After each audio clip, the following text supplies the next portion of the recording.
السلام علیکم ورحمۃ اللہ تعالی وبرکاتہ۔ احمد اللہ تعالی علی سابق نعمائه وتبادل آلائه ونستزيده سبحانه وتعالى من فضله ونسأله العون والسداد ونصلي على صفوة أنبيائه وخاتم رسله وأصفيائه وعلى آله وصحبه ومن اتبع هديه إلى يوم الدين وبعد، فأعوذ بالله من الشيطان الرجيم، بسم الله الرحمن الرحيم، يا أيها الذين آمنوا لا تتخذوا اليهود والنصارى أولياء، آمنت بالله صدق الله العظيم وبلغنا رسوله النبي الأمين المتين الكريم ونحن على ذلك لمن الشاهدين والشاكرين والحمد لله رب العالمين۔ عزیزان گرامی،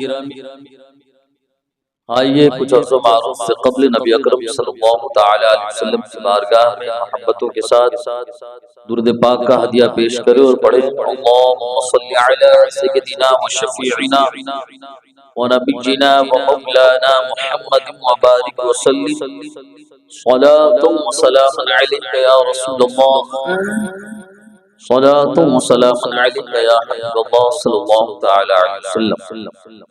غوث اعظم بمنی بے سر و ساما مدد، قبلہ دی مدد، کعبہ ماں مدد، بگرداب بلا افتاد کشتی، ضعیفانو شکست آرات کشتی، بحق خواجہ عثمان ہارونی مدد کن یا معین الدین چشتی، مدد کن یا معین الدین چشتی۔ ایک بار اور درود پاک پڑھ لیں، اللہم صلی علی سیدنا و شفیعنا و نبینا و مولانا محمد مبارک وسلم صلاۃ و سلام علیک یا رسول اللہ، صلاۃ و سلام علیک یا حبیب اللہ صلی اللہ تعالی علیہ وسلم۔ آج عیسوی سن کے اعتبار سے آخری مہینے کی 29 تاریخ، کل 30، اس کے بعد غالباً سوموار سے نئے سال کا آغاز ہو جائے گا، پیر کے روز سے نئے سال کا آغاز ہوگا۔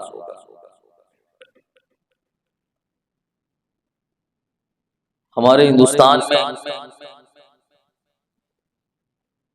ویسے تو پوری دنیا کا معمول ہے، یورپی ممالک کا تو معمول ہے، یہ ان کی تہذیب ہے، اور روایتی طور پر وہ نئے سال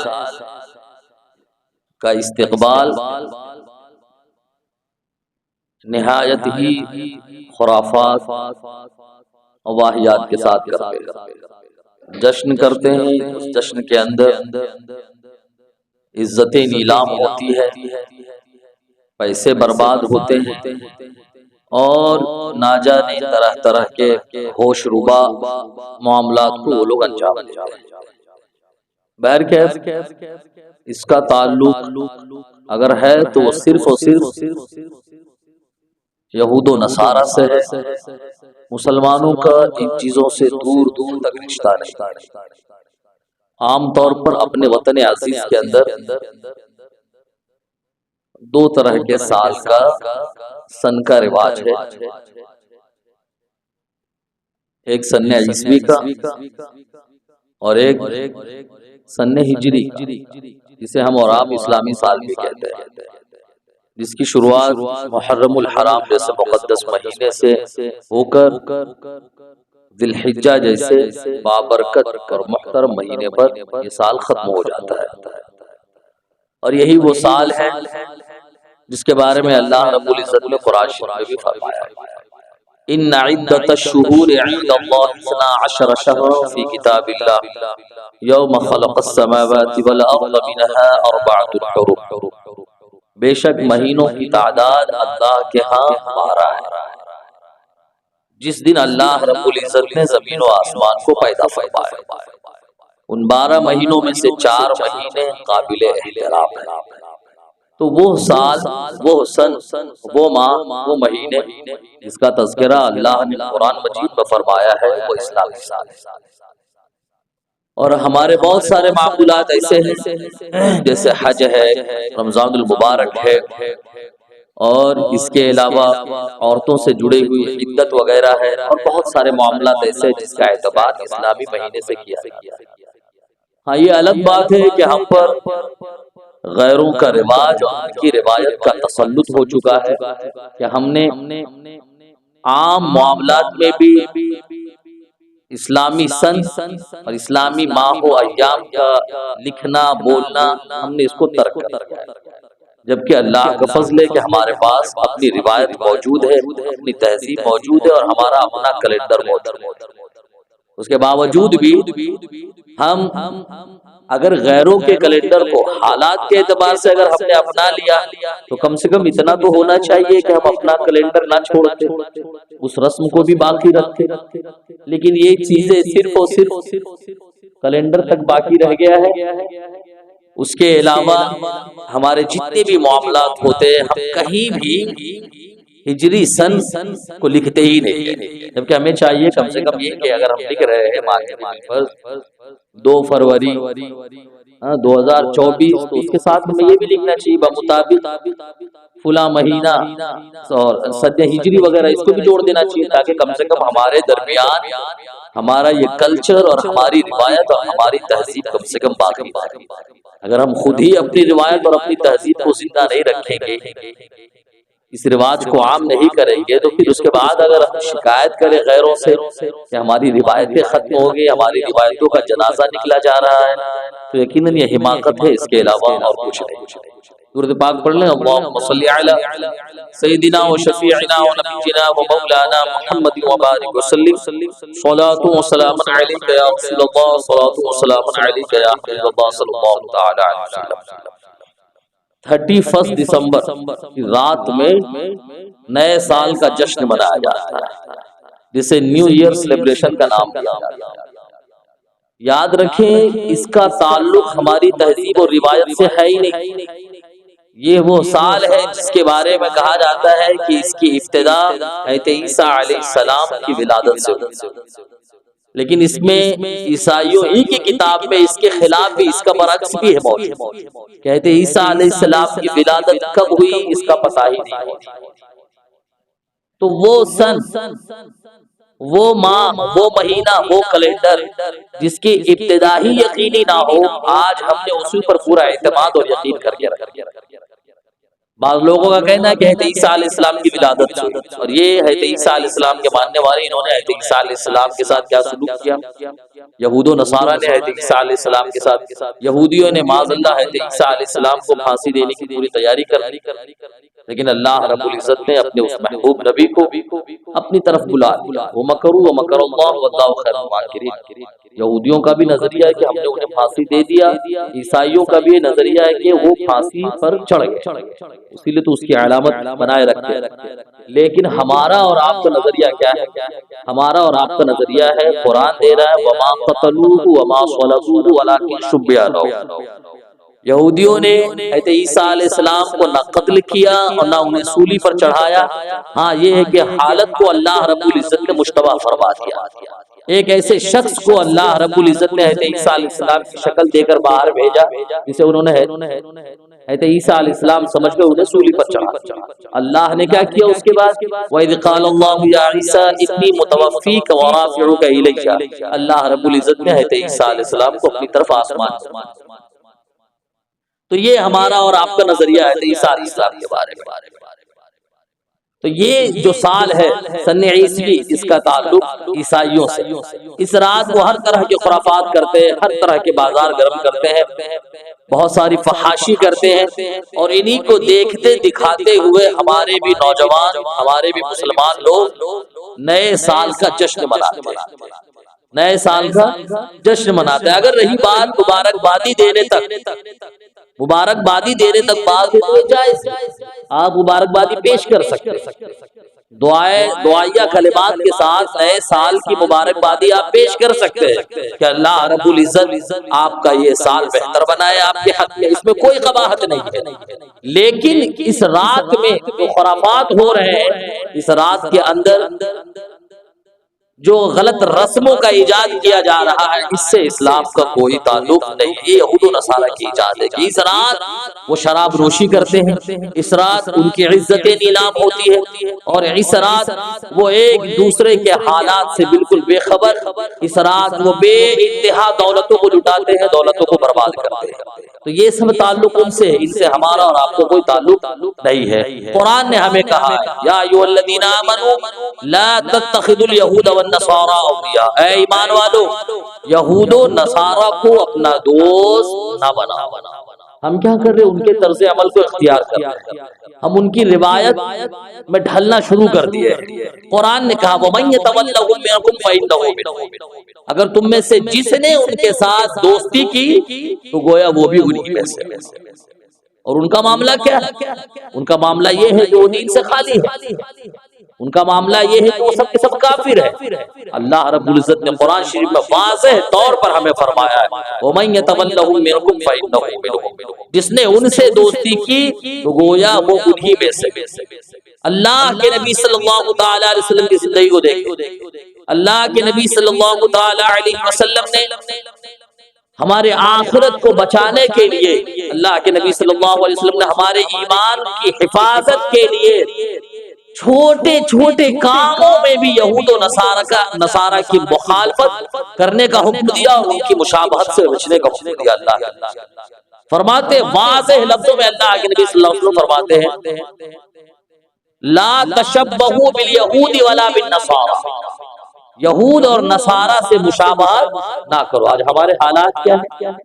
ہمارے حالات یہ ہے کہ وضع میں تم ہو، نصارہ کو تمدن میں غلود، یہ مسلمان ہیں جنہیں دیکھ کے شرمائے ہو، یہ مسلمان ہیں جنہیں دیکھ کے شرمائے ہو، ان کے جتنی رواج ہے، ان کے جتنی بھی روایتیں، جتنی بھی تہذیب ہے، ہم نے اپنی تہذیبوں کو چھوڑ کر، اپنے کلچر کو چھوڑ کر، اپنے اسلامی ماحول کو چھوڑ کر، ہمیں ان کے ماحول میں ڈھلنے میں بہت زیادہ دلچسپی۔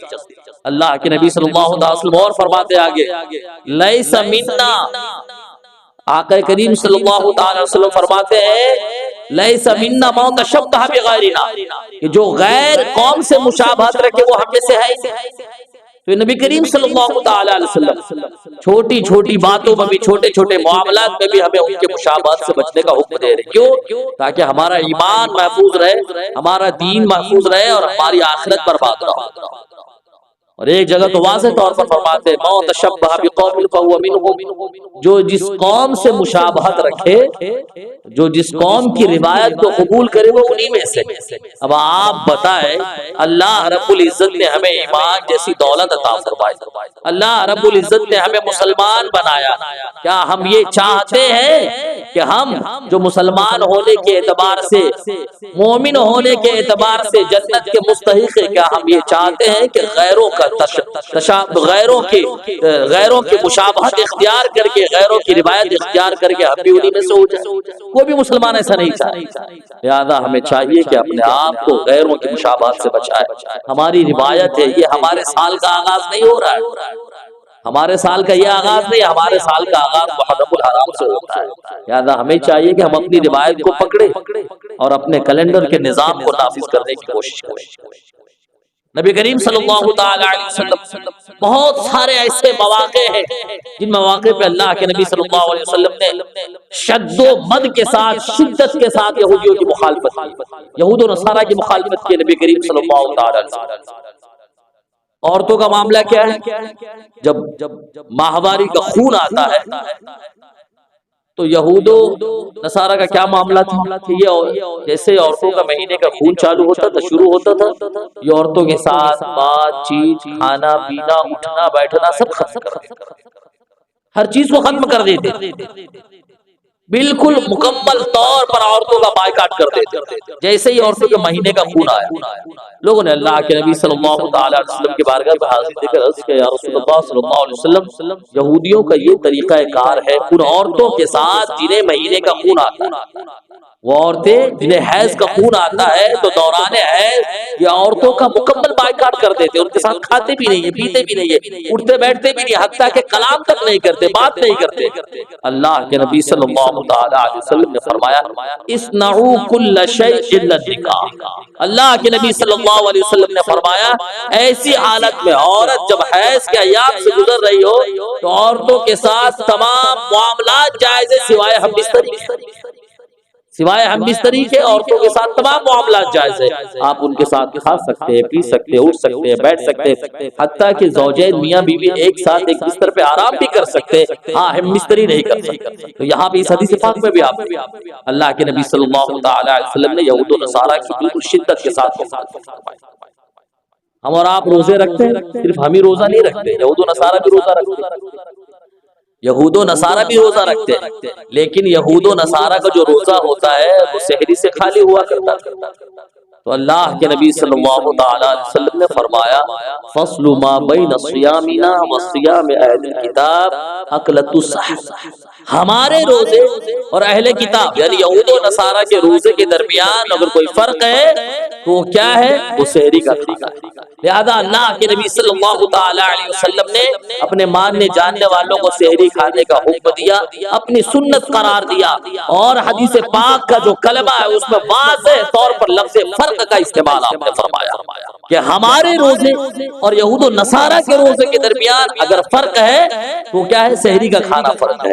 اور یہ فرق کا لفظ اس بات پر دلیل ہے کہ اللہ کے نبی صلی اللہ تعالی علیہ وسلم ہمارے درمیان اور یہود و نصارہ کے درمیان فرق پسند فرماتے ہیں، ہمارے درمیان اور یہود و نصارہ کے درمیان اختلاف کو پسند فرماتے ہیں۔ اللہ کے نبی صلی اللہ تعالی علیہ وسلم اس لفظ فرق کے ذریعے ہمیں اس بات کا حکم دے رہے ہیں کہ ہم یہودیوں کی مخالفت کریں اور ان کی مشابہت کو اختیار نہ کریں۔ لہذا آپ کے پاس اپنا پیارا نظام، پیارا مذہب ہے، اسی پر عمل کرنے میں آپ کے لیے بھلائی ہے۔ اس میں ہوتا کیا ہے؟ آپ کے مال کا ضیاع ہوگا، آپ کا وقت برباد ہوگا، اور آپ کی عزتیں نیلام ہو جائے گی، اس کے علاوہ آپ کو اور کوئی چیز حاصل ہونے والی نہیں ہے۔ لہذا نوجوانوں سے میری اپیل ہے کہ آپ ان خرافات سے اپنے آپ کو محفوظ رکھیں، آپ ان واہیات سے اپنے آپ کو محفوظ رکھیں۔ حدیث پاک ہے، من حسن اسلام المرء ترکہ ما لا یعنی۔ انسان کی اسلامی خوبی یہ ہے کہ جو بیکار باتیں ہیں اسے چھوڑ دیا جائے، جس سے کوئی فائدہ ہی نہ ہو اسے چھوڑ دیا جائے۔ اب ان خرافات میں شامل ہونے کے بعد ہمیں اور کیا فائدہ ملے گا؟ نوجوان کیا کریں گے؟ رات بھر وہ گاڑی کے سائلنسر کی آواز خوب نکالتے ہیں، زور سے رات بھر گاڑیاں چلاتے ہیں۔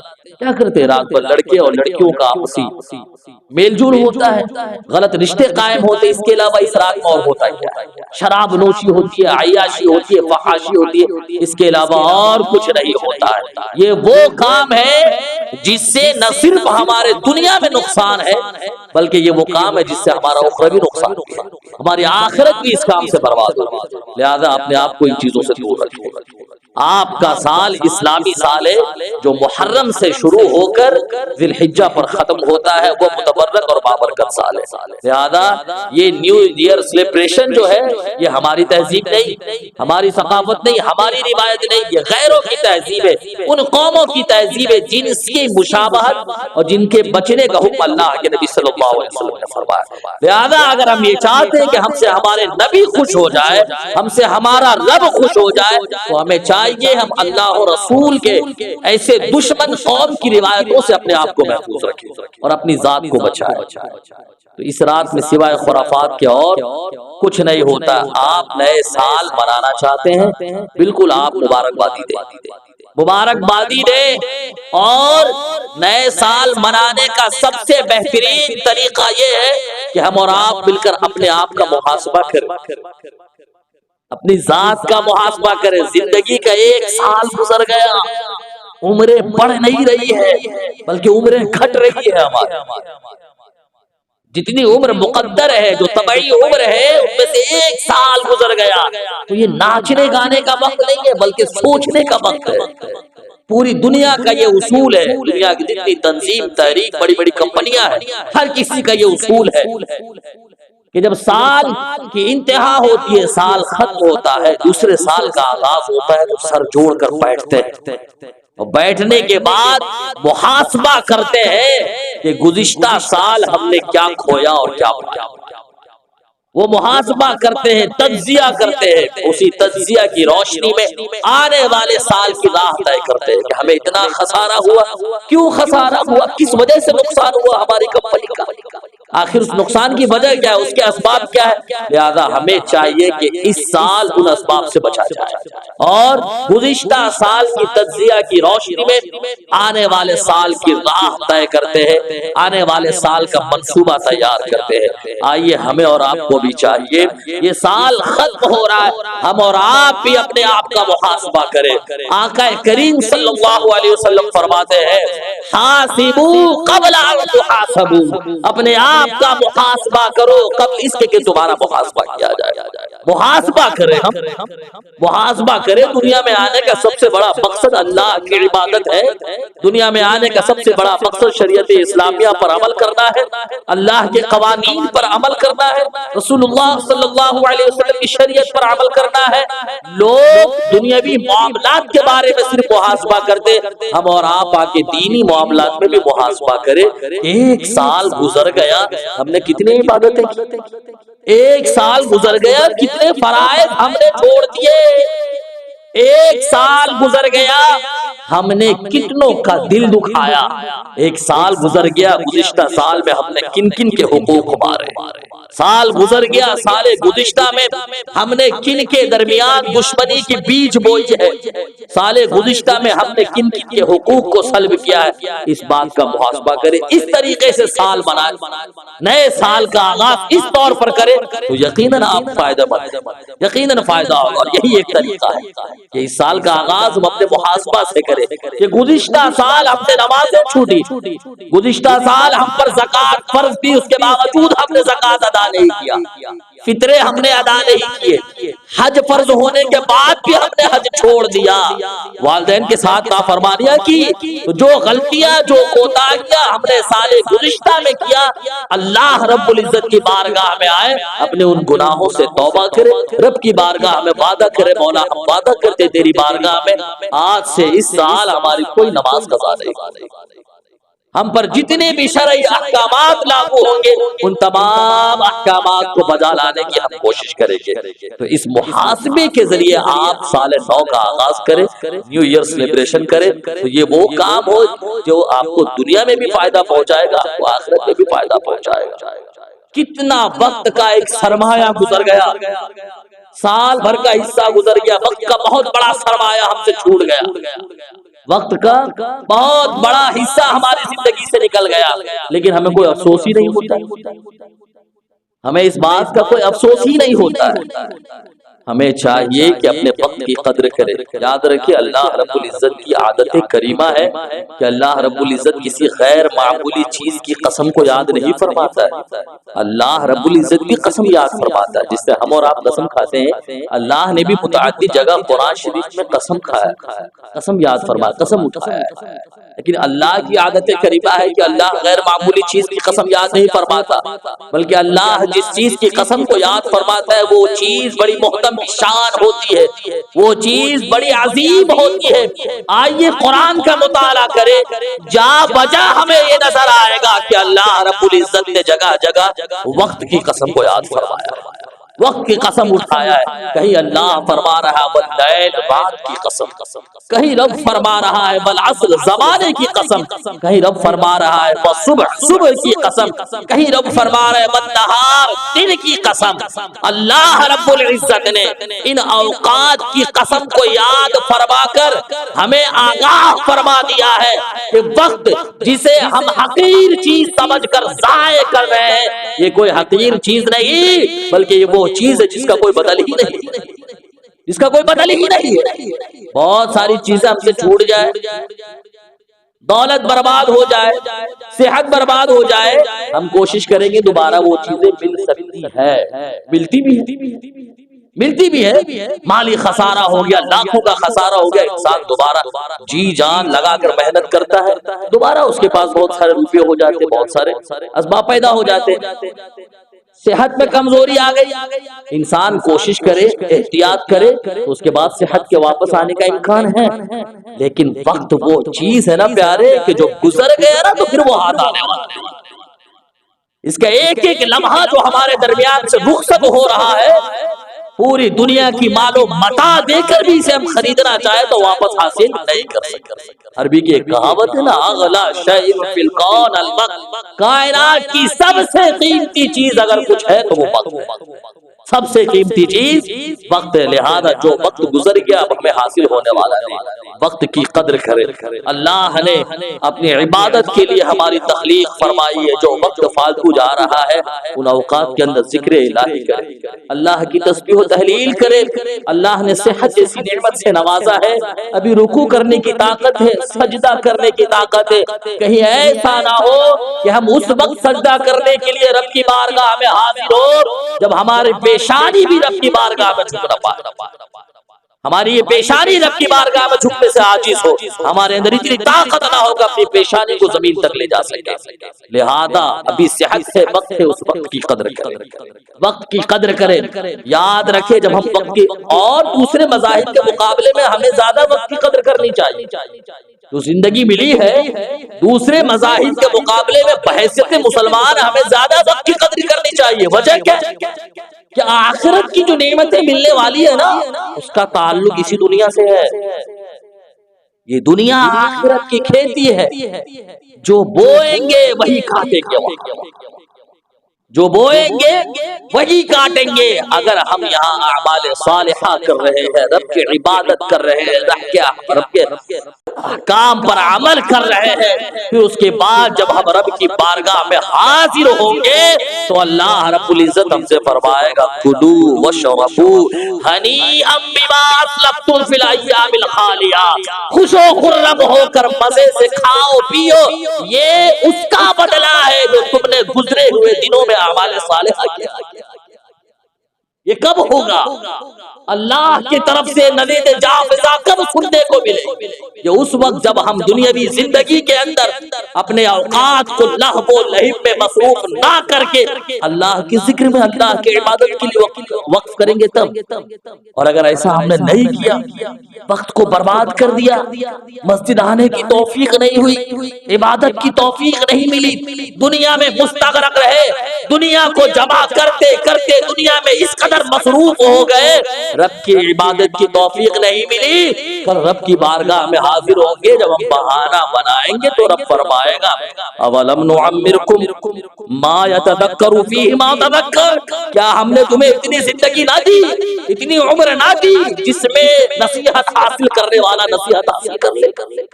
تو ہمیں یہ صدا ہمیں سننے کو نہ ملے، ہم وہ صدا سنیں کلوا واشربوا ہنیئا بما اسلفتم فی الایام الخالیہ، خوش و خرم ہو کر کھاؤ پیو، یہ تمہارے اس کا بدلہ اور نتیجہ ہے جو تم نے گزشتہ دنوں میں کیا۔ لہذا ہمیں چاہیے کہ نئے سال کس طرح منائیں کہ جو زندگی کے ایام گزر گئے رب کی بارگاہ میں توبہ کرے، اور آنے والے زندگی کے جو اوقات ہیں ان اوقات کو صحیح کام میں استعمال میں لانے کا اپنے آپ سے عزم مصمم کرے، اپنے آپ سے وعدہ کرے۔ ہم تو یہی سوچ رہے ہیں، ہم سے کچھ پوچھا نہیں جائے گا، ہم سے کچھ پوچھا نہیں جائے گا۔ یاد رکھے حدیث پاک کا مفہوم ہے بندہ اس وقت تک رب کے سامنے کھڑا رہے گا جب تک چند چیزوں کا جواب نہ دے دے رب کی بارگاہ میں۔ سوال ہوگا اللہ رب العزت کی بارگاہ میں کہ اپنا وقت تم نے کہاں گزارا، مال کہاں سے کمایا اور کہاں خرچ کیا، علم حاصل کیا تو اس پر کتنا عمل کیا۔ اللہ رب العزت کی بارگاہ میں جب تک ان سوالوں کا ہم جواب نہ دے دے رب کی بارگاہ میں حرکت کرنے کی ہمیں اجازت نہیں۔ تو جو وقت گزر رہا ہے اس کے بارے میں بھی رب کی بارگاہ میں پوچھا جائے گا۔ اور یہ بہت قیمتی چیز ہے۔ خالی وقت ملنا، خالی اوقات کو ہم موبائل میں صرف کر رہے، خالی اوقات کو گھومنے میں صرف کر رہے، خالی اوقات کو پکنک منانے میں صرف کر رہے، پیاری رب کی بہت بڑی نعمت ہے، اور حدیث پاک میں اس کی طرف اشارہ بھی کیا گیا ہے۔ اور ہم سب سے زیادہ ان نعمتوں کا استحصال کرتے ہیں۔ حدیث پاک میں نعمتان مغبون فیہما کثیر من الناس الصحہ والفراغ، دو نعمتیں ایسی ہیں جس میں لوگ سب سے زیادہ گھاٹے میں، دو نعمتیں ایسی ہیں جس کے سلسلے میں لوگ سب سے زیادہ گھاٹے میں، وہ کیا ہے؟ ایک صحت ہے اور ایک خالی وقت ہے۔ خالی وقت ملتا ہے پکنک میں گزار دیتے، خالی وقت ملتا ہے تفریح میں گزار دیتے، اور جب صحت ہوتی ہے، جوانی ہوتی ہے، تو شیطان ہمارے دل میں یہ وسوسہ ڈالتا ہے، ارے ابھی کما لے، ابھی کھا لے، بڑھاپا آئے گا تب عبادت کرنا۔ یاد رکھو وہ ہو رب جو ہمیں صحت اور وقت جیسی عظیم نعمت دینے پر قادر ہے، وہ رب اس بات پر بھی تو قادر ہے کہ کبھی بھی ہم سے صحت چھین سکتا ہے۔ کیا پتہ جوانی ہی میں صحت چلی جائے کہ بڑھاپا آنے کی نوبت ہی نہ آئے۔ لہذا اپنی صحت اور اپنے اوقات کی قدر کرے، نئے سال کو منائے، مبارکبادی پیش کرے، دعائیں دے، عزم مصمم کرے، اپنے آپ کا محاسبہ کرے اور وعدہ کرے، رب کے بارگاہ میں توبہ و استغفار سے اس سال کا آغاز کرے، اس سال کا استقبال کرے۔ اللہ رب العزت کی بارگاہ میں دعا ہے کہ مولا عز و جل ہم سبوں کو خرافات و واہیات سے محفوظ رکھے، مولا عز و جل ہم سبوں کو اپنی خوشنودی اور رضا کے کام کرنے کی توفیق مرحمت فرمائے۔ السلام علیکم ورحمۃ اللہ تعالی وبرکاتہ۔